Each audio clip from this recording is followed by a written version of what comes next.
3월 8일 금요일 새벽입니다. 오늘 같이 기도하실 말씀은 마가복음 10장 1절에서 12절까지 말씀입니다. 그 중에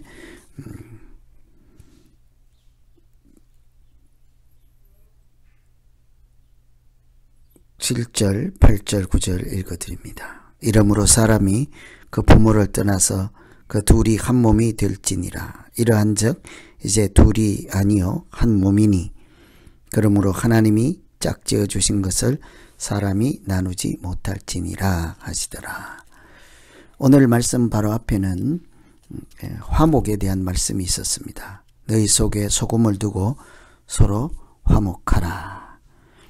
소금은 이렇게 다른 물질에 들어가서 자기 자신을 녹아내리게 해서 그들과 한 몸이 되고 이렇게 혼합이 되어서 그들에게 이렇게 맛을 내는데 이렇게 일조를 하죠.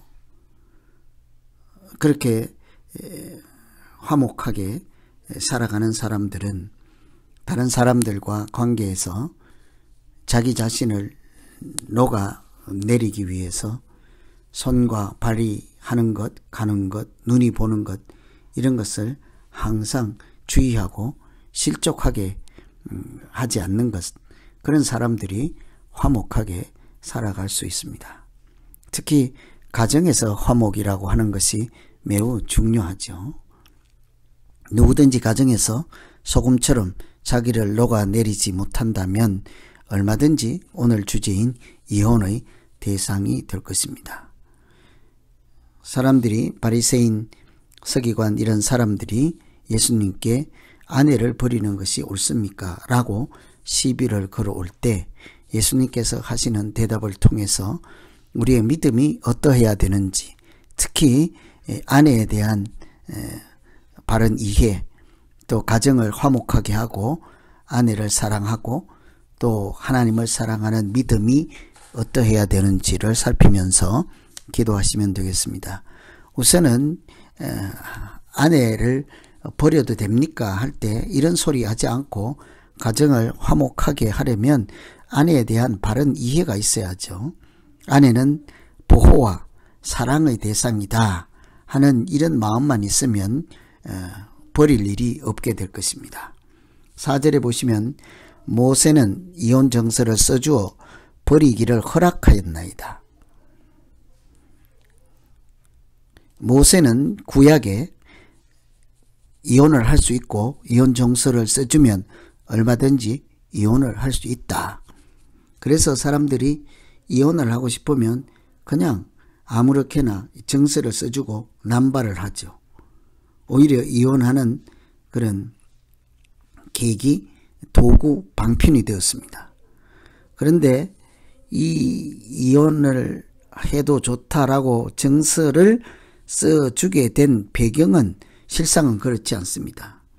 그 이혼하는 여인들, 연약한 자를 보호하기 위해서 정서가 이렇게 등장하게 되었죠. 예수님께서 이혼 정서에 대해서 이렇게 설명합니다. 너희 마음이 완악함으로 말미암아 이 명령을 기록하였다.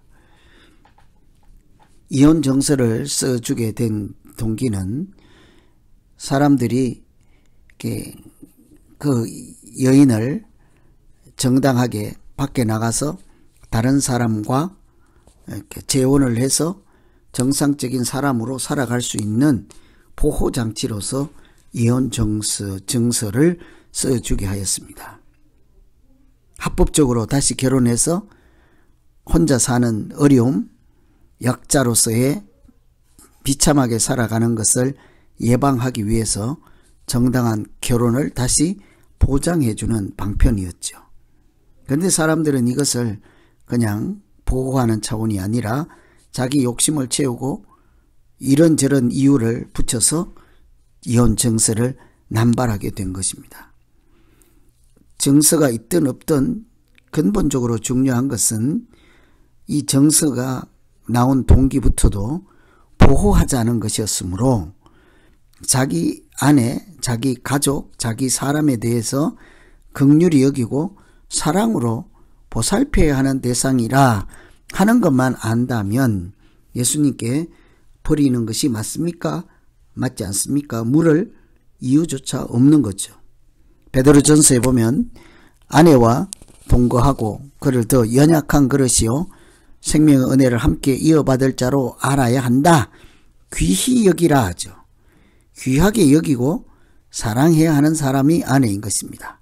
성경에는 내 몸같이 사랑하라 하는 말씀이 있죠. 내 이웃을 내 몸과 같이 사랑하라.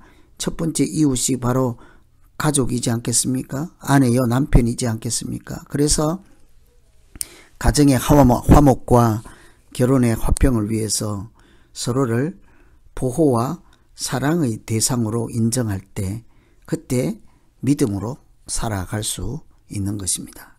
두 번째는 하나님께서 짝지은 것을 사람이 나누지 못한다 그러죠.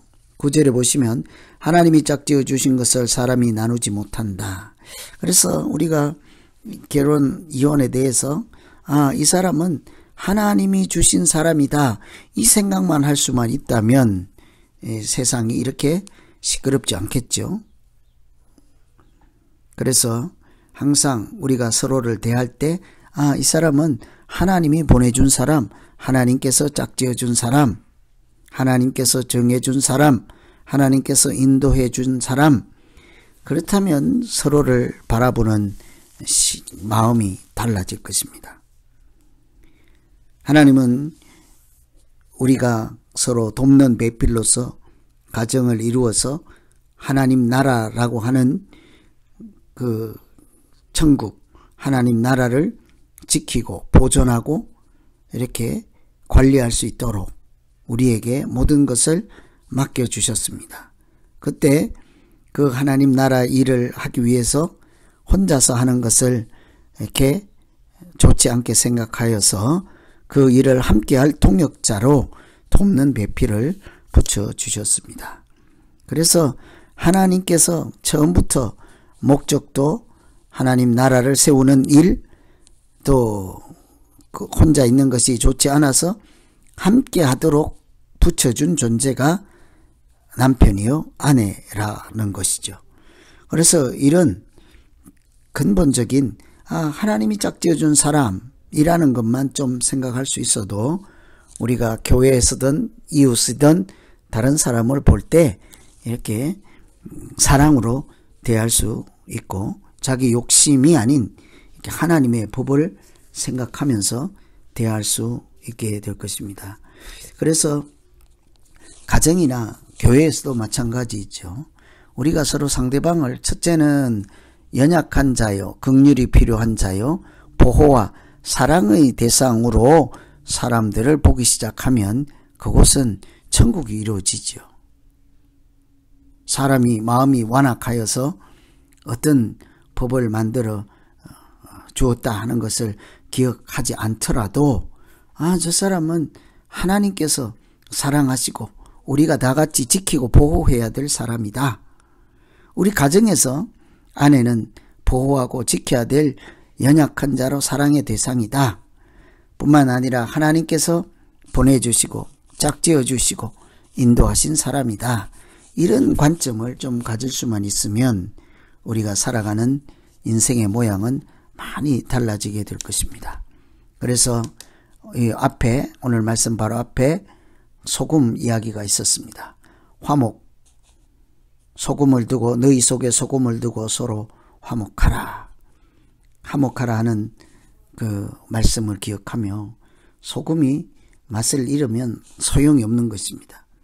소금이 우리가 만일 소금이라면 가정에 가정다운 맛을 내는데 우리 자신이 기여할 수 있어야 되겠죠. 자신이 녹아내려서 어디선가 다른 사람들과 관계에서 소금 맛을 낼 수 있게 해야 될 것입니다. 하나님께서 짝지어준 또 인도하신 긍휼히 여겨야 될 대상들 가운데서 내가 어떤 존재로 살 것인가 그 생각을 같이 하면서 우리가 상대방을 긍휼의 대상과 사랑의 대상, 하나님이 보내주신 대상으로만 기억할 수만 있다면 틀림없이 그곳에 하나님께서 화목한 가정과 또 화평한 교회가 되도록 역사하시고 인도해 주실 줄로 믿습니다. 오늘 말씀 의지해서 우리 각자 어떻게 내가 서로 상대방을 그렇게 사랑의 마음으로 또 하나님이 인도하신 거룩한 사람으로 이렇게 잘 대우하며 관계 안에서 살아갈 수 있는지 긍휼한 마음도 주시고 바른 관점도 주시옵소서. 바른 믿음도 주시옵소서. 내 개인적인 생각으로 하나님 말씀을 없애버리는 일이 없게 하여 주시옵소서. 이렇게 같이 한번 기도하면 되겠습니다. 기도하겠습니다. 하나님 아버지, 오늘 가정에서 사람들이 아내를 버려도 좋습니까? 하는 질문에 예수님은 두 가지를 생각하게 하셨습니다. 그는 본디부터 연약한 자이지만 너희가 마음속에 악한 생각을 가지고 그들을 돌보거나 보호할 생각을 하지 않고 악을 행할 생각을 하지 말라 하십니다.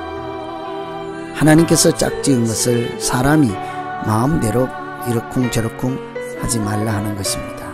우리가 개인의 생각을 내려놓고 하나님 말씀을 순종하며 따라갈 수 있는 믿음 더하여 주셔서 가정에서든지 사회에서든지 교회에서든지 상대방을 소중히 여기며 화목하게 살아가는 모두 되게 하여 주시옵소서. 예수님 이름으로 기도하옵나이다.